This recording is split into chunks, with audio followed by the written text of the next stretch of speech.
Salut. Vous aussi, vous l'attendez sûrement, le successeur à Christophe Moreau, dernier vainqueur d'une épreuve World Tour, enfin, en tout cas dernier français vainqueur d'une épreuve World Tour par étape. Et pour les grands tours, on remonte encore plus loin, hein. Orange à la baie en 1995. Bah dis donc, c'est récent ça. Mais aujourd'hui, et plus que jamais, un Français est capable peut-être de gagner un grand tour. Bien sûr, on parle de Romain Bardet, on parle du Giro 2022 et surtout, on débriefe cette arrivée au Blockhouse.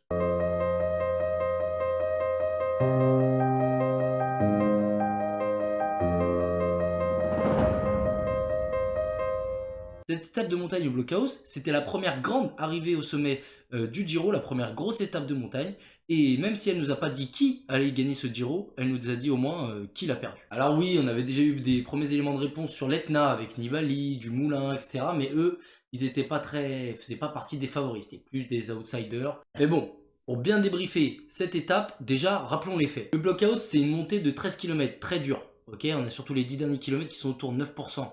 Donc c'est vraiment une ascension très compliquée. Et plutôt pendant l'étape, Bilbao était tombé et Kelderman venait juste d'avoir une crevaison dans la descente du Passo di Lanciano, qui était le col juste avant le blockhouse. Malgré ces incidents-là, tout le monde arrive groupé au pied et voilà l'explication des chefs. Cette explication, elle commence rapidement, hein, parce que le blockhouse c'est considéré comme 13 km et à partir de 12,3 km du sommet, c'est déjà Giulio Ciccone qui est en difficulté. Bon, on se dit un premier outsider déjà lâché, c'est déjà pas mal. Mais 400 mètres plus loin, c'est Simon Yates qui est dans les dernières positions du peloton et même qui a lâché quelques longueurs. Kelderman aussi a été lâché très tôt puisqu'il perd 10 minutes 25 au général. Et cette élimination par l'arrière, elle est due à une chose, à une équipe en tout cas, le team Ineos, avec notamment Pavel Sivakov qui met un gros tempo dès le pied de la montée. Il met tellement un tempo important qu'à 8 km de l'arrivée, il laisse le flambeau à Porte qui est le seul coéquipier autour de Richard Carapaz. À environ 8,6 km de l'arrivée, c'est Hugh Carty qui est lâché de ce groupe de tête. Ensuite, on a Peyo Bilbao et Joao Almeida qui, autour de 8,3 km de l'arrivée, montrent déjà des premiers signes de faiblesse, tout comme Guillaume Martin qui s'était replacé la veille grâce à une échappée. Mais bon, il passe le flambeau à Richie Porte et on peut pas dire que Richie Porte y mette un tempo d'enfer, puisque Almeida a réussi à rentrer et Peyo Bilbao et Guillaume Martin finissent respectivement à 1 minute 08 du vainqueur du jour.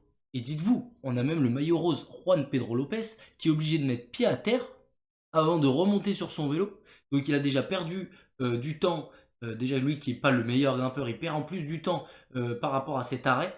Et il finit pas si loin du groupe de tête et même il est pas si loin que ça quand Richie Porte laisse le flambeau à Carapaz. Donc ce qu'on peut en conclure, c'est que le train Ineos, il est pas si au-dessus des autres que ça. Puisque quand il nous restait 12 coureurs, on avait 3 Ineos, dont Pavel Sivakov qui était en train de se laisser glisser à 8 km de l'arrivée au moment où Juan Pedro Lopez met pied à terre. On a 3 Ineos dans le groupe, mais Pavel Sivakov n'est plus en état, il est en train d'être lâché.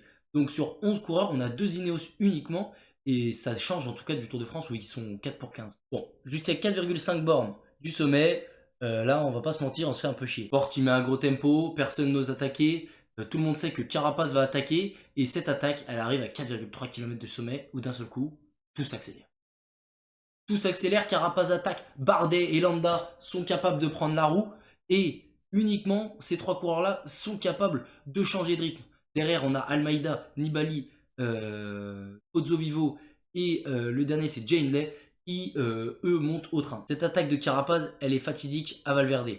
Valverde qui était encore dans le groupe là, s'est fait lâcher à ce moment-là. Enfin bon, revenons au groupe de tête. Dans les 4 derniers kilomètres, on a une bataille à quand même 3 contre 3, puisque Nibali s'est fait décramponner de l'arrière, et donc on a une bataille Bardet, Landa, Carapaz, face à Almeida, Pozzovivo et Hindley. Ces trois derniers, eux, s'entendent pour rentrer. En tout cas, c'est Almeida qui fait le gros boulot, mais ils s'entendent plutôt bien, alors que les trois de devant, eux, justement, comme on le voit là, ils se regardent un petit peu. Bardet regarde le braquet de Landa, Landa il a le temps de prendre le bidon pour boire un petit peu. Donc ils n'étaient pas à fond non plus.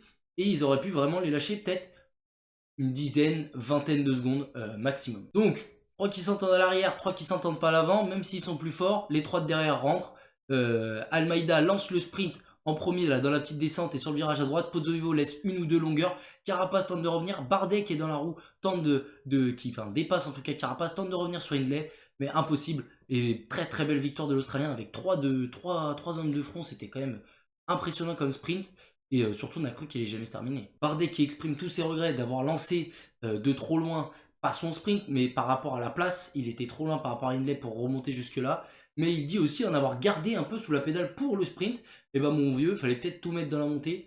Parce que Carapace, bah je pense que tu l'aurais peut-être lâché. Et bah oui, vous avez pas vu sur les attaques de Bardet et Landa, Carapace comme il zigzaguait, il a failli envoyer Bardet et Landa aussi, justement, dans les barrières. Carapace, là on le voit, c'est celui qui grimace le plus. Bon, Bardet il fait pas une belle tête non plus. Mais Bardet il grimaçait depuis le pied de la montée, moi j'avais un peu peur pour lui. Et finalement, Bardet, il suit l'attaque de Carapace quand même, frisette, hein. Donc pour conclure, je pense que si on devait établir une hiérarchie des meilleurs grimpeurs et du coup des personnes les mieux placées pour remporter ce Giro, je mettrais Bardet et Landa tout en haut, Carapace peut-être juste un tout petit peu en dessous, mais très léger. Et ensuite le groupe de 3, Almeida, Hindley et Pozzovivo, qui viennent juste en dessous pour titiller ces trois-là. Maintenant, attention, Almeida, il est devant tout le monde et c'est lui qui va le plus vite au contre-la-montre, le dernier contre-la-montre de 17 km lors de la dernière étape. Donc il va falloir lui mettre au moins 1 minute 30 pour les 4 autres coureurs s'ils veulent espérer remporter le Giro devant le Portugais.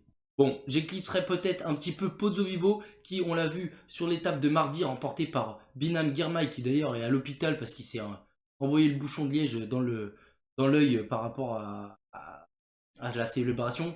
On l'a vu qu'il était à l'hôpital, donc on lui souhaite un bon rétablissement. On espère qu'il va revenir vite parce que quel sprint il nous a sorti aujourd'hui, Binam Girmay. Mais bon, ça fera l'objet d'autres choses. On épiloguera là-dessus plus tard. Pozzovivo peut lâcher des forces dans la bataille justement pour aider son équipe à remporter des étapes. Ce qui est l'objectif premier de cette équipe Ponti Groupe Gobert. Donc voilà, n'hésitez pas vous en commentaire à me dire ce que vous pensez de la hiérarchie qui se dessine sur justement ces 6 coureurs de devant. Même derrière, attention, Bilbao, Martin, ils n'ont pas fini loin, ils ont fini à 1 minute 08. Martin, il est 7ème au général.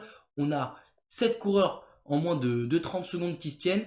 Bilbao est en embuscade. Moi, je me méfierais toujours de l'Espagnol. En tout cas, tout ce qu'on sait, c'est que Yates, Ciccone et Kelderman vont partir dans les échappées en 3ème semaine, vont aller jouer les victoires d'étape et peut-être se replacer du coup. En tout cas, n'hésitez pas à me dire, voilà, en commentaire, comme je vous ai dit, la hiérarchie et tout, lâchez le pouce bleu, l'abonnement comme d'habitude.